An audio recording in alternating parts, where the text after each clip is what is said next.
Yeah, I think in high school primarily is when I really considered it as an occupation that I could have. I really struggled in high school a lot and was just, you know, really good in my art classes. That was the only class I really cared about. So I joined a 2-year program called commercial art. So I was able to make art for half of the day in high school and then spend the rest of that day in academics, which worked out great for me. And then, you know, just in that program, we learned about art colleges and getting a portfolio together. And I really thought, oh, you can just go to college for art, you know, and I don't have to maybe take math classes. So that's when I started really considering that it could be, you know, a full-time occupation and what I would do. Although there wasn't maybe any one specific moment where I knew and I had that epiphany, I want to be an artist, but I always have recognized I enjoy making, creating things. I grew up in the middle of nowhere in the rural south of Kentucky and Illinois, in the middle of nowhere, before Nintendo, before VHS. And so my mom would kick us outside and we had to go, my brothers and I would go and tinker. And so that's where it began, but I didn't necessarily know what I was making could ever be qualified as art. And so it wasn't until later when I was in high school and then later on in college that I was taking art classes because I enjoyed that process of discovery, of making, of creating something for someone else to witness when I wasn't even necessarily there. So it's like you're having a conversation with an audience, but you're not always in the same space. So you're connecting through the art. And so whenever those professors helped me recognize what was in some ways my superpower, they helped me find the confidence to step forward and to make that my primary. And ever since then, that was 1998, I graduated from Notre Dame, 2001 from Knoxville, Tennessee, and I've been a professor since. That's been my vocation. That has continued to be the primary, like, sort of driving force. And I'm grateful to be part of this exhibition, to be able to share and to be a part of this really dynamic group of female artists across Texas. I guess I'm still in the process. No, I always wanted to be creative, and since I was a little girl, and my grandfather was a painter, and I have lots of family that are architects, so I choose that channel back in Venezuela because being a painter was like an impossible thing in the sense of being a starving artist. But then through my architecture, I channel my artistic ways. And when I moved to United States, frankly, is when I decided for sure that I was going to be an artist, that I wasn't going to practice more architecture. And I started to incorporate all that knowledge to the new knowledge that I acquire here. And well, here I am. So happy and so honored to be showing my work and my story with this fantastic group of women in this beautiful architectural, very important architect, Philip Johnson and Legorreta. What more can I ask? It's very interesting. My mother was an artist. She lived to be 97. So there was always an easel up in our home. I went to every small town art show. I have all the ribbons she won. So she was my first inspiration, my first teacher, shall we say. But I don't think that I really got into it until after my children were a little bit more grown up. I think maybe I thought, well, there's only one artist in a family, and my mother's the one, and you know, that kind of thing. But my mother was a portrait artist. Me, I'm, as you can see, very, very abstract. And I think it was always my go-to thing. If I think back about, you know, I was always the one in elementary school. They said, would you decorate the bulletin board? Little things like that.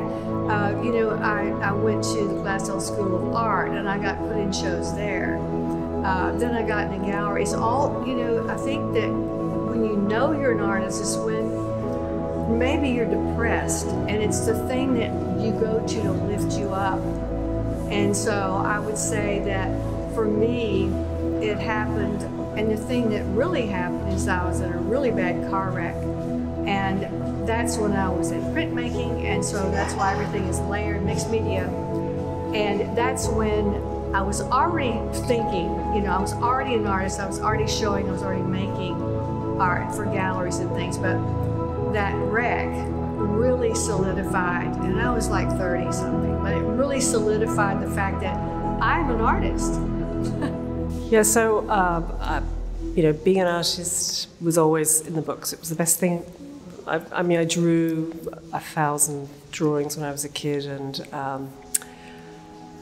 I always went to look at art and traveled greatly to look at art. And my mother took me to Egypt during the 1973 war, and we were the only tourists allowed into the country. There were 15 of us, and so throughout being in Saqqara Desert and at the pyramids and in Tutankhamun's tomb, we were the only 15 people, and I've been back since, and it's, it was like being, being a discoverer, and I was obsessed with Tutankhamun, and I got to be in his tomb for about half an hour, and it really sort of changed. That trip changed my world. I was about 14, and what I loved was the non-hierarchical nature of space, and where temples were carved into the living rock. There were architecture, there was sculpture, there were carvings on the floor, on the walls, on the columns, and then all those structures were painted, or would have originally been painted. And it was this real union of architecture, sculpture, and painting. And throughout my life, this is what I have. This has been my mission, to sort of really make work that really kind of responds to the sort of body nature of space. And as a sculptor, my primary tool is working with color. And as a sculptor, it's an incredibly complicated, thing to work with color dimensionally. And I work with installations, I work with unique objects, but I suppose I'm most known for my monumental architectural sculptures, public sculptures, and the work that I have at Discovery Green is sort of very beloved and famed work called Synchronicity of Color.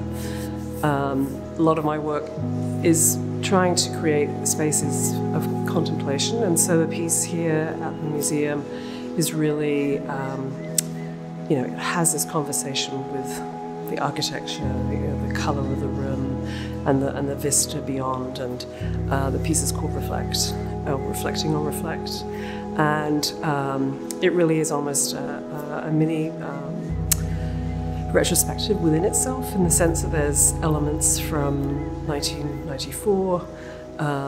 There's sort of an homage to looking at all the gold is sort of like an homage to looking at temples in Burma and in Thailand, and the Golden Temple in Japan. And the piece is like a meditation garden. And those little ball bearings were originally shown in Japan, where it really was this meditation garden space.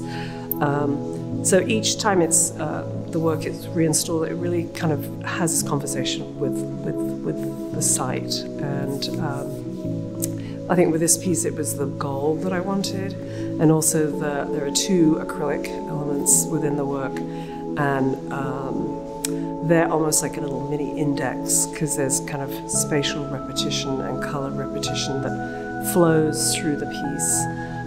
I always love not having a hotspot, but I really want your eye to kind of traverse and really kind of discover. It's more about the viewer looking at themselves and looking at the work and having a sort of a moment of awe and reverie and beauty and enigma.